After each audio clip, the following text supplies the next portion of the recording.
अस्सलामुअलैकुम नाज़रीन इकराम, रोशनी light channel की तरफ से आप सबको खुशामदीद। मेरी आज की वीडियो कुदूस फातिही सलाहुद्दीन अय्यूबी ड्रामा सीरीज के बारे में है और आज की इस वीडियो में इसकी किस्त नंबर 34 पर तबसरा होगा और आने वाले किस्त के वाक़यात डिस्कस होंगे। और जैसा कि मेरी वीडियोज़ में ये चीज़ शामिल होती है कि जहाँ जिस किरदार के हवाले से असल तारीख बतानी ज़रूरी होती है, तो मैं आप लोगों को साथ साथ वो भी बताऊँगी ताकि असल तारीख ड्रामे की कहानी से मिक्स ना हो जाए और आप लोगों को असल तारीख भी साथ साथ मालूम होती रहे। तो नाज़रीन इकराम, सलाहुद्दीन अय्यूबी की किस्त नंबर 34 अच्छी थी और पिछले सीजन के बाद इस ड्रामे ने कहानी और किरदारों के मामले में इस सीजन में बड़े अच्छे तरीके से रिकवर किया है। और अब इस ड्रामे में एक्शन, माइंड गेम्स और बादशाहों की सियासी चालें बहुत दिलचस्प हैं। एक तरफ नूरुद्दीन जंगी, दूसरी तरफ किंग अमालरिक और तीसरी तरफ शाहवार अपनी अपनी सियासत खेल रहे हैं। लेकिन नाज़रीन इकराम, मुझे बिल्कुल भी यकीन नहीं रहा कि इस्मत खातून का किरदार इस सीरीज के इस सीजन में दोबारा आएगा, क्योंकि वो बिरसन आल्तुन ताज की खबर के मुताबिक एक डिजिटल सीरीज जो कि डिज्नी प्लस बना रहा है उसमें काम करेंगी और ये ड्रामा सीरीज फरवरी में रिलीज होगी, जबकि इस सीरीज की फिल्मिंग 10 दिसंबर से शुरू हो जाएगी। इस ड्रामे में बारिश आरदूज भी काम करेंगे, तो यानी कि इस्मत खातून का किरदार अभी सीजन में नहीं आएगा। इस किस्त की कहानी और वाकयात में ज्यादा तेजी नहीं थी, लेकिन एक अदाकारा जिसकी परफॉर्मेंस हर किस्त में बेहतर से बेहतरीन होती जा रही है वो है गोकचे तुर्कान यानी कि शम्सा खातून। और क्या आप लोगों को मालूम है कि हेरोइन के तौर पर ये इस अदाकारा की पहली सीरीज है, बिल्कुल एल्पर सलान की सफेरिया खातून की तरह। तो एमरे कोनक को क्रेडिट जाता है कि वो नया टैलेंट ढूंढ ढूंढ कर लाते हैं। इसके साथ साथ शम्सा खातून का किरदार अदा करने वाली अदाकारा की तारीफ भी बनती है, जो कि पिछली 6 किस्तों से शम्सा के किरदार को बड़ी खूबसूरती से लेकर चल रही है। जबकि पिछली किस्त में शाहवार ने बड़ी चालाकी खेली और खजाने को हासिल करने निकल पड़ा, लेकिन एक काम उसने नहीं किया कि काजी फाजिल को कहीं भेजना भूल गया और काजी फाजिल ने ही उसके ताबूत में कील ठोक दी, क्योंकि काजी फाजिल वो शख्स है जो अपनी जान से ज्यादा अपने वतन से मोहब्बत करता है और उसके लिए फिक्रमंद रहता है। लेकिन इसके बावजूद नाज़रीन इकराम, मैं इस किस्त का हीरो काजी फाजिल को नहीं कहूंगी, बल्कि वो शाहवार का बेटा है जो कि असल मर्द निकला। शाहवार की बजाय उसे मिस्र का वजीर बनाना चाहिए था।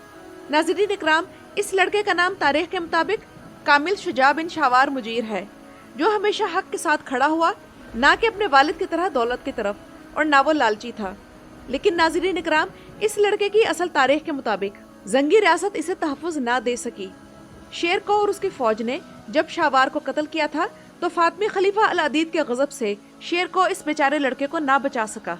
और किस्त नंबर 34 का ही एक और बहुत खूबसूरत तारीख़ी वाक़या नूरुद्दीन जंगी के बेटे अल साले इस्माइल की विलादत का है, जो कि नूरुद्दीन जंगी के तवील सब्र के बाद पैदा हुआ। और आने वाली किस्त के वाकयात इस तरफ जा रहे हैं जिस तरफ मैंने इस ड्रामे के बारे में अपनी पिछली वीडियो में बताया था कि काउंटेस मिला यानी स्टेफनी ऑफ मिले की रेनाल्ड से शादी होगी और लॉर्ड गाय इंतकाम में ये शादी करवाएगा। मिला ने वैसे भी खुद ही अपनी जिंदगी अपने दिल में नफरत और इंतकाम भरकर बर्बाद की है, और अगर इसका रेनाल्ड से कोई बच्चा होता है तो इसकी जिंदगी और भी अजाब होगी। तारीख के मुताबिक मिला की रेनाल्ड से एक बेटी हुई थी जिसका नाम एलिस था। और नाज़रीन इकराम, मिले की अगर रेनाल्ड डी चैटियन से शादी हुई तो ये उसकी तीसरी शादी होगी, क्योंकि काउंट माल से शादी से पहले मिला की एक और शख्स से भी शादी हुई थी जिसका नाम हमफ्रे 3 ऑफ टोरॉन था। उससे मिला का एक बेटा हुआ था जिसे हमफ्रे 4 ऑफ टोरॉन कहा जाता है, जो इस सीरीज में नहीं दिखाया गया और एमरे कोनक ने उसे गायब कर दिया।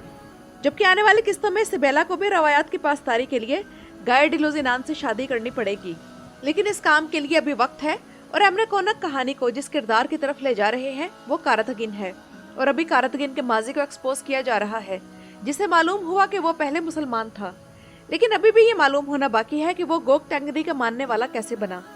इस वक्त कारतगिन की खामोशी इसके गहरे सदमे का पता दे रही है और उसे सिर्फ एक ही शख्स सुकून दे सकता है और वो है उमर मैला। कारतगिन के दोबारा कबूल इस्लाम की कहानी को अगर ज्यादा ना लटकाया जाए तो मुनासिब होगा, क्योंकि मद्दाह इसे मुसलमान होता देखने के लिए पिछले सीजन से इंतजार कर रहे हैं। जबकि रेनाल्ड डी चैटियन का किरदार आने वाले किस्तों में अहम होने वाला है। वैसे तो वो एक पावरफुल विलन है, लेकिन सच कहूँ तो उसके लिए साइकोपैथ वाला लफ्ज ज्यादा मुनासिब है, यानी कि ये इतना काबिल नफरत शख्स है कि विलियम ऑफ टायर तक इससे नफरत करता था, क्योंकि ये शख्स मासूम लोगों को कत्ल करके एंजॉय किया करता था। इस अदाकार ने दिरुल शार्तुल में हशामुद्दीन का किरदार बड़े बेहतरीन तरीके से निभाया था और सादुद्दीन कोपैक जैसे शैतानी वजीर से छुटकारा पाने के लिए इसने अर्तुगरुल गाजी की मदद की थी। लेकिन अब सलाहुद्दीन अय्यूबी में यह अदाकार एक ओवरवेट नाइट का किरदार अदा कर रहा है और इस ओवरवेट नाइट के लिए एथसीज जबरदस्त मैच रहेगा।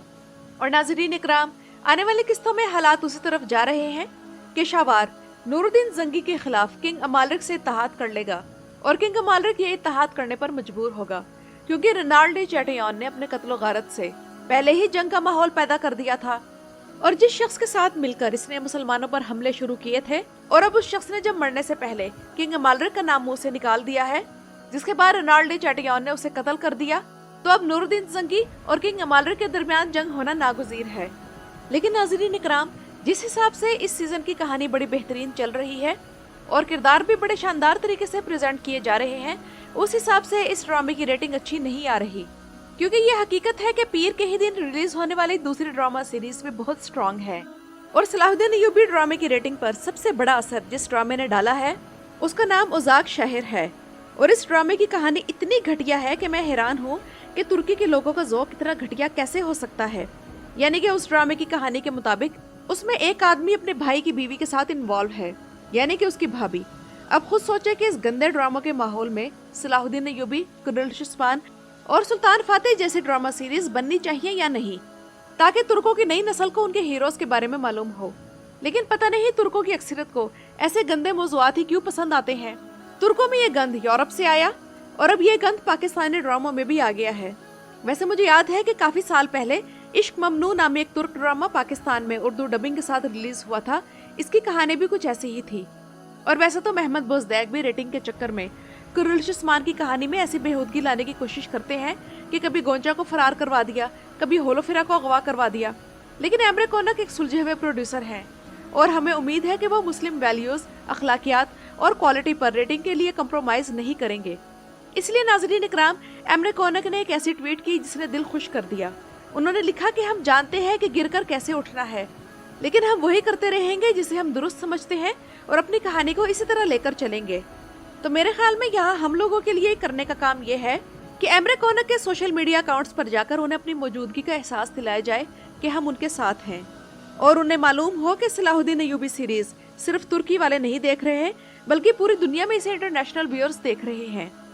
वैसे यहाँ ये बात भी जहन में रखनी चाहिए कि TRT1 की सीरीज कभी भी हैरान कर सकती है। TRT1 के तश्कीला ड्रामा सीरीज के सीजन 5 ने रेटिंग के मामले में एकदम से स्पीड पकड़ी है। अगर मुस्तकबिल में सलाहुद्दीन अय्यूबी ड्रामा रेटिंग के मामले में उज़क शहर ड्रामे को पीछे छोड़ देता है तो हमें बिल्कुल भी नहीं हैरानी होनी चाहिए। तो नाज़रीन इकराम, ये तो थी मेरी आज की वीडियो। अपनी राय का इजहार कमेंट्स में जरूर कीजिएगा। मेरे चैनल पर आने का शुक्रिया।